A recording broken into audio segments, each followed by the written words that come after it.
Hey there, everybody. Welcome back to the Finding Financial Fitness Show. I'm your host, Nino Gonzalez, joined again by my co-host, Pei Chen. Pei, hello, how are you? I'm doing great. Thanks for asking. Good, good. So we are, I'm telling you, you and I talk daily, and I cannot tell you how much I value that. And I'm talking about off the podcast. I think that it's just really cool. And so oftentimes when you and I are having our conversations, some of that stuff is like, hold on, let's not dive too deep into this because like people might want to benefit from it on learning about it on the podcast. So you and I were talking, I'm going through, some things, some new changes, which I'll share about here on one of our shows. So are you, and I wanted to focus in on you because I think what you're doing is super inspirational, super, I think, powerful for people. But we do want to caveat before we dive into it, right? Yes, I am a dietitian, but I'm not a doctor. I'm not a medical professional. And especially on the topic that we're going to go through right now, I'll clarify that I don't have full knowledge on this quite yet. I have limited knowledge. I have research that I've done. It's very new, very fresh. It's very popular. And I will make comments on it, but I'm going to come at it from a place of just from general knowledge. It's not saying don't take what I'm saying is right or wrong. And Pay's going to come at it from a patient standpoint. So I'm excited. This is going to be a very exciting topic. So Pay, why don't you share with the listeners what journey you have now begun? So, since we have started this podcast um, this summer, we have been talking about money and financial information, and then of course we also talk about fitness, right? And I'll be the first to admit that working out and being on a strict diet is very challenging for me, especially I'm older. So metabolism is just not there. It's not like when I was younger when I could, work out for a week and then I'll drop 10 pounds, right? So that's no longer the story anymore. Plus, I do have health challenges, right? My blood pressure is under control, but my blood sugar is high and it's been persistent. Actually, it started when I got pregnant with Jackie 17 years ago. I had Gestational. gestational diabetes and also preeclampsia, like everything blow up Mm-hmm. in that case. So yeah, it's been an ongoing struggle. And through our conversations, I've decided that, not doing anything or sitting on my bum and not like just kind of just talking about it is not enough. I need to take action. Right.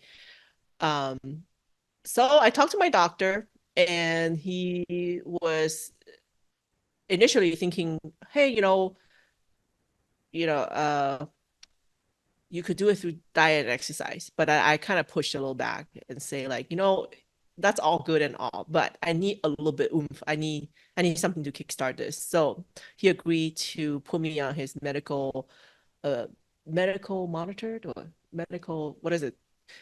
Weight loss program. So I got on Ozempic. Mm, My insurance okay. company disagreed with my decision, so they did not approve of the medication through insurance claim, unfortunately. So I mean that's maybe a good thing. I don't know. Maybe they feel like, oh no, your situation is not morbid enough. That's a Um, good spin on it. You're like, you know what? I'm not that unhealthy. Things could be worse. My insurance could cover me. right. My insurance denied this that is a necessary thing, but I That's fair. decided to pay out of pocket. I said, you know what? I'm going to take action. I'm Right. not just going to talk about it. I'm not just going to think about it. I'm just going to take action. And it's going to be a 3 months kind of progress. It started you off. My first visit was weigh in, talk about Okay. diet. Of course, they still went over the nutritional. Sure. I still have to eat well, right? You can't just go binge on ice cream and chocolate all day long. Right. So I still have to watch what I eat. But they started me with a baby dose in the clinic, and then it's a weekly dose that I have to administer at home by myself, and then I'll do a monthly, you know, follow up. So it's medically supervised diet, Yep. yes. Okay. Um, but the goal is by the end of this year, sort of like, which is perfect, I should be losing about 25 pounds. So I wanna caveat because people are gonna be listening. If you're listening to this show right now, this show is scheduled to be released probably right around Christmas time. So we're right. This show will be released right at the end of the year. So it's almost like the timing is perfect. So right now we're going into the last 3 months of the year. We're recording early October.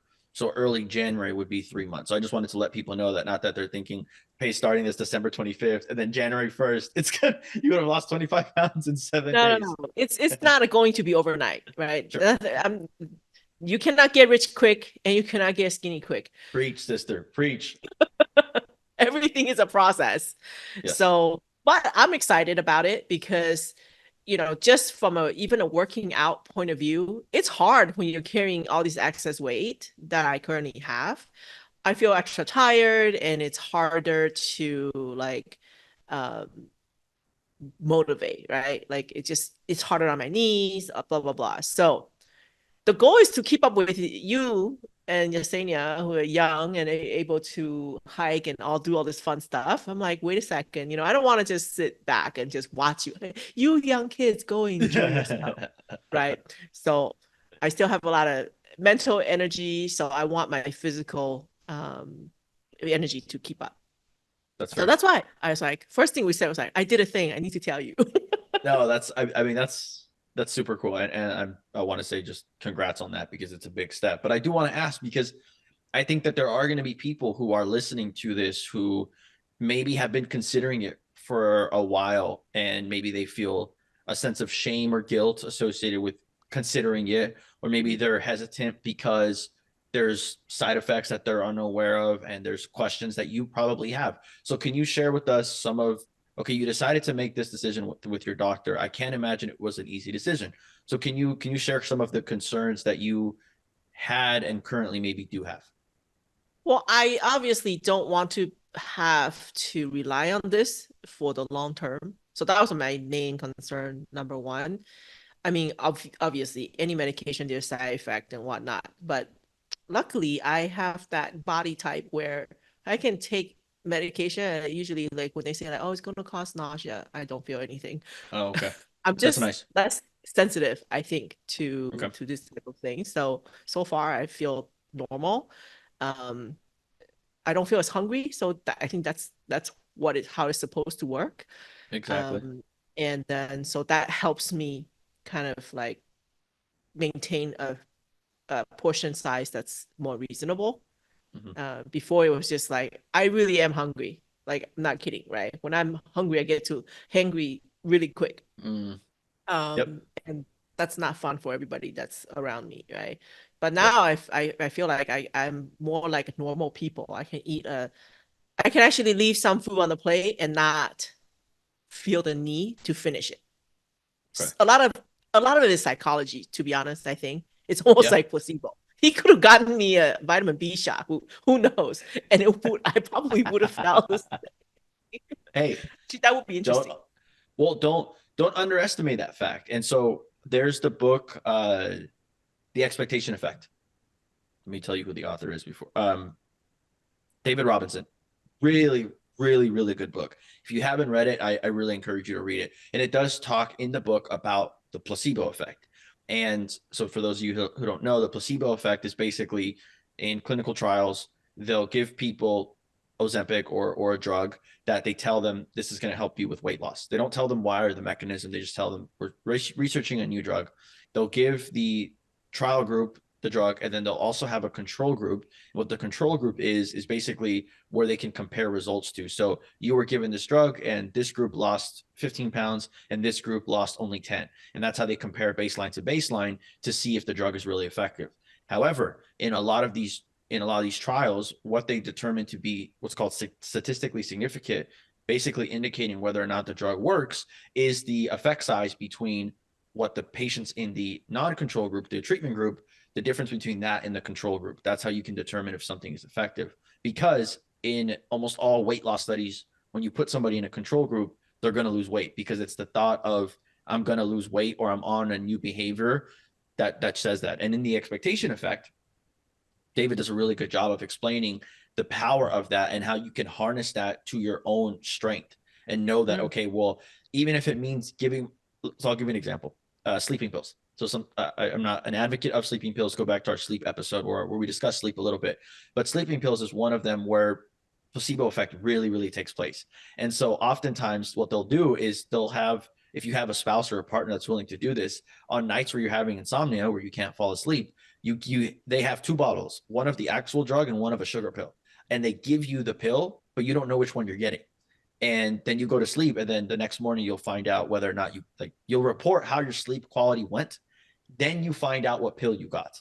And then based on that, it just shows that the power of the placebo. So I definitely think the reading the expectation effect. However, that's not to minimize the effect of the drug, because there's millions of people who have been on this drug, and in clinical trials compared to a placebo, even taking the placebo into effect, it's still known to turbocharge your weight loss journey. So I do want to caveat that. So by all means, don't minimize the placebo effect, but it is, who cares? Even if it is the placebo effect, if you lose weight and that's your goal, that's what matters. Right. And my goal is not just a number, right? I kind of threw out a number. But on my 2024 goal board, one of the goals that I haven't hit this whole year, and it's already October, so I feel a little sense of urgency, was to get to Wonderland. Do you know what that is? No. Wonderland is Wonderland, Wonderland, like to be under 200 pounds. So here it is, the truth. I am over 200 pounds. Oh my God. But I've never heard of that. Yeah. So I wanted to go under. Okay. Even if it's like 199, I'll be happy. just New Year's Eve, if you're like right there, just don't drink any water. You'll be there. Yeah. But I understand. Okay, it's what it symbolizes. And folks, I am tall. Okay, so I'm not like 5. You're not 5.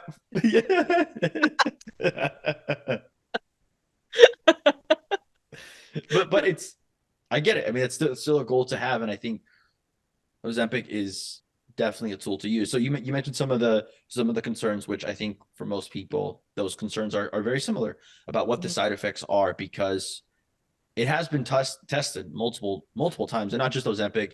There are more of these similar drugs that there are some unknown side effects, such as, issues with the microbiome, the gut microbiome, which we should probably do an episode on that, because I did my thesis on this for my master's.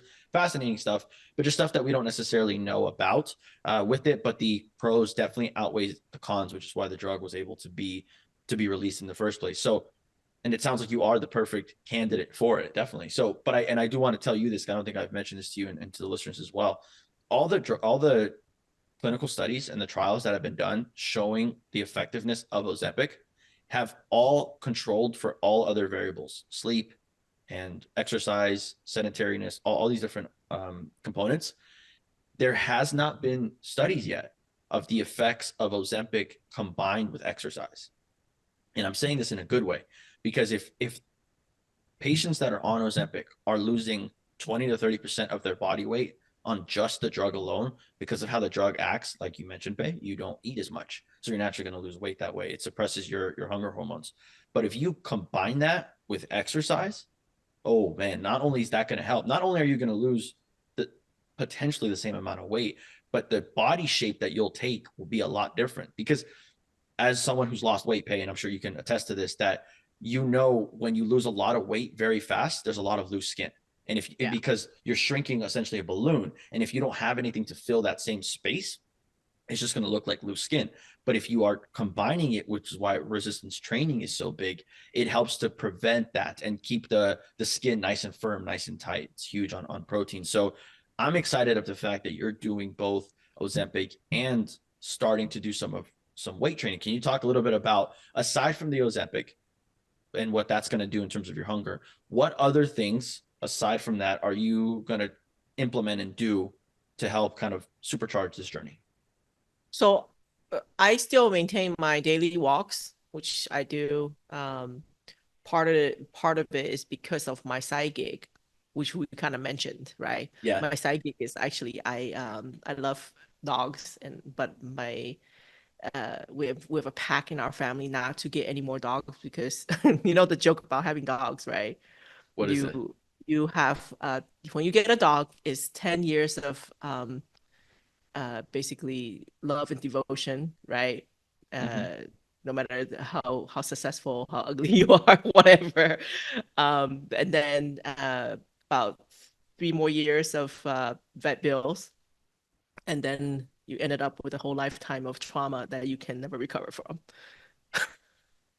I've never heard that, but fair enough. I mean, I love them, but it's really hard for us to have one because we like Sure. to travel, and then also just when they have to graduate, it's just so devastating, right? Because I treat them like my child, so it's hard. You Sure. imagine losing your child, right? That's kind of a really hard thing. So our pack is we will watch other people's pets, but we won't own the pets. We want to Yeah. control everything. We don't want to own anything, Okay. even Calm when it down, comes to Rockefeller. You're pets. taking that to everything in your life. Exactly, Oh, right? nothing. No So, dogs. Control everything. yeah, so I have neighbors' dogs that I walk during the day, Mhm. and that it's great for twofolds, right? It's part of my business, so I get to write off a lot of mileage, right? And my expenses and whatnot. Your There's a walking lot of shoes. expenses. Yeah, a lot of expenses I can write off for this little business side gig that I have. And second of all is health wise, right? Without a dog, it's hard for me to motivate to just go out there and walk and uh Mhm. be by myself because not everybody can come with me. And I'm a social person. I like to be with people. Okay. So a dog is actually perfect because, they depend on me. So I have no excuse. Like I have to go. Right. Rain, shine, whatever. 110 degrees, I have to go because I made a promise. I committed to this, That's little fair. life. Yeah. So I still continue with my walks. And then on top of that, my daughter has, she's really big into weight lifting and whatnot. So she actually has set up in our garage pretty simple setup with weights and whatnot. So I'm going to hire her as my trainer, That's awesome. Okay. right? That's so Like I can, cool. I can pay her legit. I can legitimately pay Yeah. her. And here's another tax write off opportunity. You're just going all in. Instead I of love giving it. her allowance, right? Why Mhm. don't I hire her as my trainer? I'll pay her. I can get a tax write off and she can receive that money. There's a limit for how much you can pay your child, right? For my business. Okay. So anyway, so it's just I'm always trying to just Love kind it. of maximize what I do for Yeah. multiple purposes. If you're like, I'm So gonna lose weight, might as well make some money while I'm doing it. yeah, might as well. And hence why I'm sharing this part of the reason I'm sharing this. So it's a legit business claim. IRS can check later on. October 2024. This is my new business plan. Again, we fans, we need to reiterate this is not legal or financial advice. Please don't record a podcast as a means of deflecting from the IRS. So we will say that. No, everything will be legit. I'm just using Everything's these as a platform to share that you have to be creative. You have to think outside of the box. so let me give you guys an insight here. So Pay doesn't like taking pictures of her receipts when we go out to eat. So you know what she says? You know what she does? She takes photos, timestamp photos to show that she was at dinner and it was a business dinner. So I love it. I love it. Okay, going back on topic. Okay, back to Ozempic. So how long have you been on it now? So this will be my second week. Okay. And what have you noticed so far? You mentioned the hunger, but aside from that, Mhm. like how describe that? You touched on it a little bit, but I want you to elaborate a little bit more on what that feels like. Well, like I used to wake up, and Mike is always like, I don't know how you can do that. I wake up starving.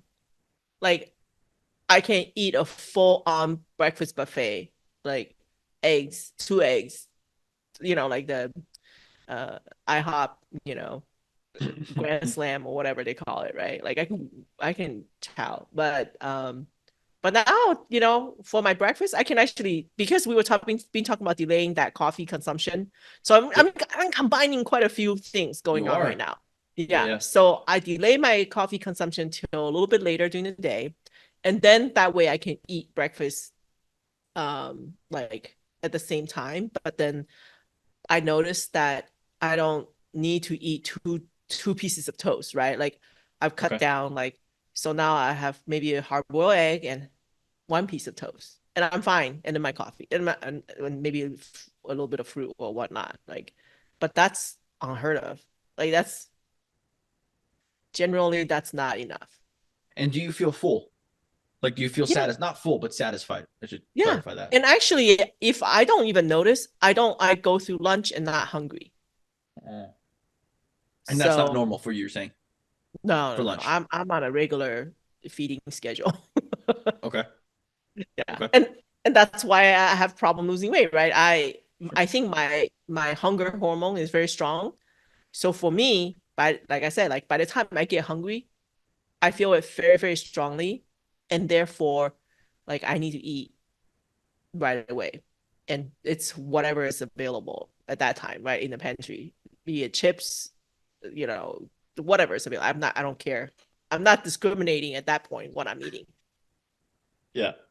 Well, right? But the hunger hormone you're talking about is ghrelin. It's called yeah, ghrelin. Ghrelin's the one that tells you your body you're hungry, and leptin is the one that will signal to your brain and your body that you're feeling full. yeah. So I have no control before. Like when I'm hungry, it was like I look at whatever is in the pantry and I'm gonna pull it out and I'm gonna eat it. But now, maybe it's psychological or maybe it is the medication. I have a little bit more self-control and I can actually look at it and be like, do I really want to eat that? Nah, not really. Okay. And then so I can, even if I know that I'm kind of hungry, I can eat a more sensible choices. Okay. So hopefully that will, translate. And then this is just with a small baby dose. They say that you have to like load up. So the Okay. first initial month, my doctor was like, you're not gonna feel a huge difference, and you're not gonna lose a ton of weight the Okay. first month. Yeah, Interesting. Because normally when I'm familiar with weight loss drugs, typically it's your weight loss. The majority of your weight loss is Mhm. initially, right? Because it's such a. I'm not talking about Ozempic. I'm just talking about other weight loss drugs Regular. that have Yeah. been out there. When you eat differently, you tend to your body responds by losing weight. Typically, the weight loss is in the first component of it. So that's interesting to know that they're kind of ramping it up slowly, getting your body used to it before it kicks in. Which brings me to kind of the long term play of it. So you mentioned 3 months, you're going to try it. And I know this answer will vary based on the results of that, but let's assume you hit your goal Mhm. or within a 10% radius, plus or minus your goal. What are your plans afterwards? The goal is actually then if I can get off medication once I get to Wonderland, and I'm never um, going to forget. That's going to be the name of this podcast. Hayes Journey to Wonderland. I've never heard that. This is so cool. once I get there, what I want to do is then get a personal trainer, like not What about Jackie? not like a professional one. She's busy. Oh, I'm gonna tell I Jackie know. you said that. She's fired. She's fired. She hasn't even had her first day on the job. I like to be extra. So I want to go to a fancy gym where there's spa and all that kind of stuff and enjoy it. Come to our gym. You'll like it. We go to Lifetime. Right. Lifetime's nice. Because No, I I agree. think right now I hesitate to join a gym. It's not because of money. It's just like, I don't want to go there and be like the slowest person. I don't want to be there to be like the person who's huffing and puffing and can't keep up. Gotcha. You're trying to just There. get some sort of baseline Honest, established. honest truth is out. Nothing wrong with that. I feel it. Yeah. Nothing wrong with that. Okay. So that would be kind of next. And then your goal, what about with the Ozempic? Would the goal be to stay with the Ozempic or I might get off of it to see if I'm able to be motivated and maintain, right? okay? Or actually, yeah, I mean, I tell I'm not at an age where my goal is to become like, like size 2 anymore, right? I'm content to be a healthy size 12 or something like that, right? Yeah. So just so that I feel better. And so a number is not really just like the financial goals, right? A number doesn't really mean anything for me. It's Mhm. more about how am I going to feel? That's going to be my determine.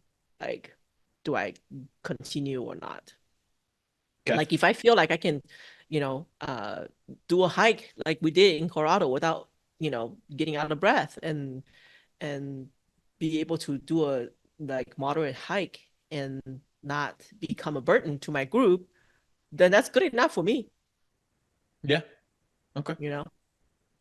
Yeah. I think, like I said in the beginning, I think that's a huge inspiration for definitely for people. What's something that if someone's kind of on the fence about thinking about doing it and they heard you're doing it, what's something you would want to tell them or basically tell you, a month ago as like words of encouragement to why you think it's beneficial to do it? It might not be for everybody, but Yeah, yeah, I understand. And plus, it's especially when it comes to health insurance, gosh, do you want to fight that battle, right? sure. And obviously this is not something that you can just go down to CVS and get it, right? You have to Not yet. get your physician to cooperate with you. And um yeah, I think what kept me from taking action was really just that thinking like, oh, I can do it myself. I don't Hmm. need help.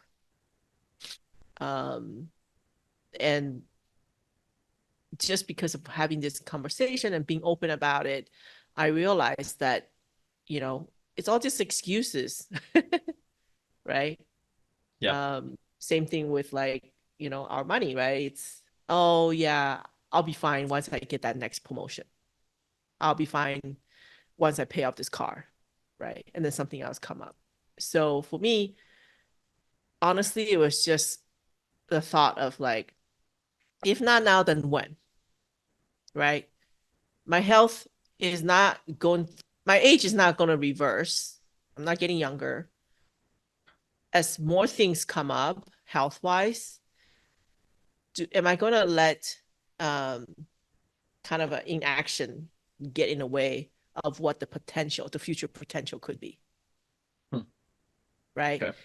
And if you have a vision for what the future potential could be, right? Like I was just kind of describing like the goal of being able to get on a hike without losing my breath, or being able to keep up with my friends and not kind of be kind of like, oh no, I'm not gonna go because I can't do this activity.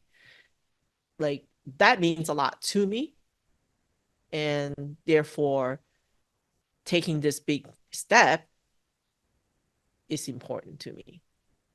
And my daughter is going to college, right?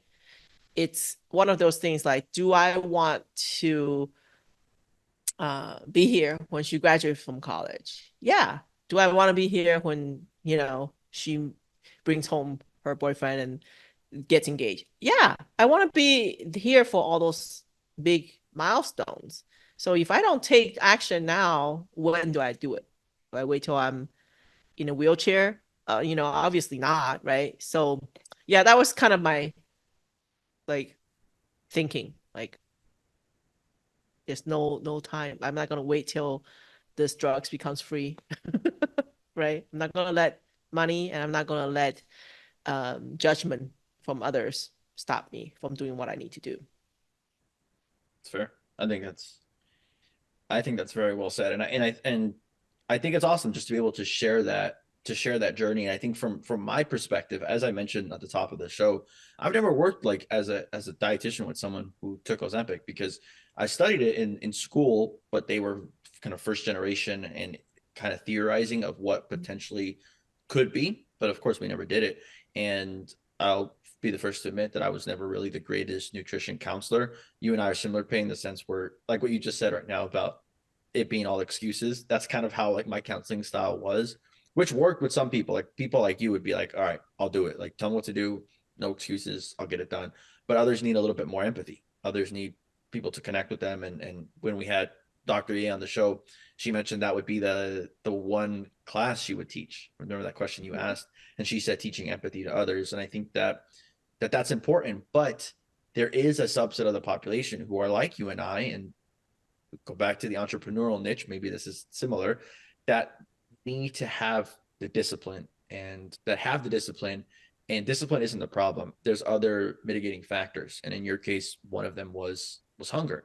And if you can not remove it, but improve it, Mhm. then that's going like you continue with your same discipline, then you're going to continue to be successful. And so that's where coming from my perspective, kind of on the outside, I think that's cool just to see. And then obviously you can then start recommending it if it works for you. And then we could be sponsored by Ozempic. So that's why we're doing this, by the way. The only reason why Pay is going on this, we are going after this big sponsorships. It doesn't have to be Ozempic. It could be the other off brands. We'll take the Walgreens of That's version of right. Ozempic. No. In all seriousness, I think that's really, I think it's really good. I'm excited to be part of this journey with you, and I think it shows a sense of, again, the title of the show, right? Finding financial fitness, and currently in the process, and that can always pivot. And something that I've learned from you and that I've tried to embody in my own daily life is being adaptable, being able to not get aggressively tied to certain things. Like, just like, because your why, what you mentioned right now, like your why is super strong. Like I don't ever foresee you going down the route where you lose the weight and then your why completely changes and then you lose sight of that and then you go back the other way. And as I've talked to people who have struggled with weight loss in the past more and more, and as I've gotten older, I've realized, and call this empathy, but I've realized that a lot of the factors are out of their control, and it helps me develop empathy for them as opposed to taking the you're not disciplined approach to weight loss. Again, it might work for some, but for others it doesn't, because there is a genetic component to it. I was listening to a stat that 60% of a person's like obesity is determined by their genetics. That's a huge number. Like, if basically saying if you have one parent that's obese, your likelihood of becoming obese is 60% greater than if you don't have a parent. And if you have two parents who are obese, your likelihood is 80% to develop obesity. And that's, and So yes, that, even more yeah. reason I need to, right? Because I don't want to be like, this is kind of like in the back of our mind. I'm also thinking like, I don't want, my daughter later on to have weight issues and then be like, yeah, that's because my mom always struggled with her weight. Mm, Therefore, I'm struggling, like, not yep. that, not that I'm responsible for her, like, future struggles, but, No. you know, yeah. If you can change, if you can shift the perspective, because Mhm. I've shared this before, that like my parents were very big into fitness, and Yeah. I think that there's a way as parents to involve your kid. And obviously, you're Jackie's 16, right? She's not a Yeah. baby anymore. But for those new parents, I think there's a way to involve your kids in there. That even if you and your partner are obese, but you're going on this journey and your child doesn't have any issues with their weight yet, bringing them in to understand why you're doing it, sharing your message, sharing your mission to them, gets them involved and gets them to see it. So that, because what you don't also want to happen is that you go on this weight loss journey, you lose the weight, and then you become this super happy person, and then the child correlates the happiness with the weight loss, Mhm. but then you gain the weight again back, and then the child, all they hear you talk about is your weight. It's the same thing with money, right? We talked about, again, referring back to that episode with Dr. Ye, we discussed how our money behaviors are as a child. And if your parents are consistently talking when you're a child and you're in that development stage about money being scarce, you're going to develop this sense of scarcity around money, and you don't necessarily, like, you want to change that behavior early on, or at least be aware of it so that you can change the mindset. It's the same thing, being a role model, not only for your kids, but for your family and your friends that are around you. Like, just like when you become successful, right? Pay, like you mentioned, after you left becoming a teacher, how that kind of, some people just didn't want to come on the journey with you, and some on your weight loss journey will be intimidated and say, and because it's a reflection on what they want to do but haven't. So I think it's really good to share that, and I think people need to hear this. Yeah. I don't, um, like, I don't want to be like hiding from people for 3 months and then 3 months later, like, show up like, hey, look Although at that me. would be I pretty lost all cool. this weight. That would be pretty cool. I'm not gonna lie. No, I want people to hear my struggles. yeah. Well, and like I mentioned at the top, I think we should have this be like an ongoing type of check-in throughout, like, and maybe it won't be a full show on Yeah. it, but like just at the beginning or at the end of the show, just like, hey, how's the journey going, to keep, because people are going to want to know. Obviously, we have friends that see you frequently, so that they Yeah. might not notice the big changes, but I always encourage people anytime they're going on a weight loss journey, take pictures, Mhm. because you never know what you're going to accomplish. And it's always nice to be able to look back and reflect. And Yeah. simultaneously, it's always nice to be able to inspire others. And it's one thing to say, I lost 30, 40 pounds. That in its own is powerful. But when you're able to show people images of that, I don't think that's why if you go and you follow, weight loss coaches, that's pictures speak a thousand words. Yeah. And that's why it's recorded now. So, 3 months later, people can Oh, we see weren't it. recording. Damn it. Yeah. So Although I have the curse of a round face, so do you? even if I lose weight, yeah, my face just Interesting, because your profile picture seems to be just this nice and chiseled face, Pay. What are you saying, that it's not a real image? it's a likeness of me. I'm giving you a hard time. No, I love it. I love that you're able and willing to share this journey. And although it's not going to be all ups, even the downs will be learning experiences for yourself and for others. So I want to thank you again for being able and willing to do this and to share it. And of course, I know we're recording, but I'm serious. Reach out to me if you have questions about what comes out, like if you're struggling with something, or the number one thing that I've heard so far with people with Ozempic is because their hunger becomes so limited, they only have a certain amount that they end up eating, and they don't know what to prioritize in that meal. Right, nutrition.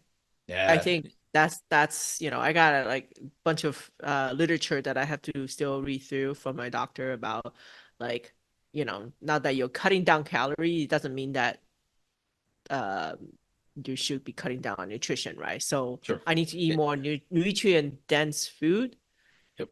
right? So that when I do intake food, it's actually quality, since the Yep. quantity is no longer there.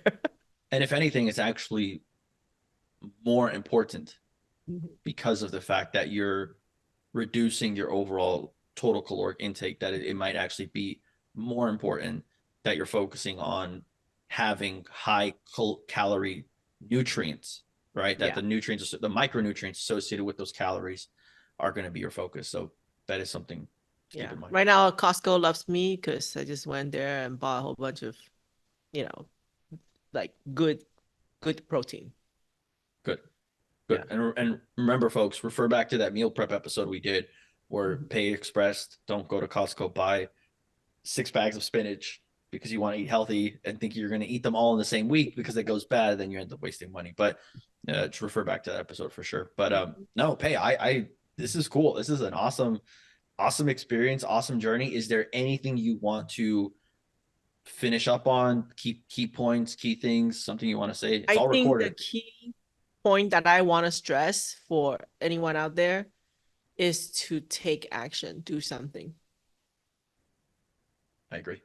And that's Yeah. with anything. That's with fitness, that's with finance, that's with health, with anything. I fully agree with that. So, Yeah. all right, let's do it. Let's see how everything goes. Everybody, thanks again for tuning in to this week's episode. Stay tuned for the next one, and as we follow along with Pay's journey. Take care, everybody.